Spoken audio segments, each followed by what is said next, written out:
main types of systems that would be integrated with WordPress could be CRMs, MATs, email marketing software, call tracking software, really any kind of system or database. It could be a custom database, a custom system, as long as generally there are API documentations out there that allow for developers to look at what types of information are captured in these different systems and how they can be mapped to, say, a WordPress site.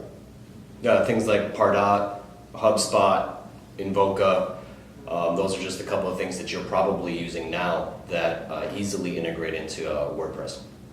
A lot of times there are plugins or extensions that can be used on the website that can easily integrate that information. There are other tools out there like Zapier that provide that kind of a service as well to transfer data from one system to another.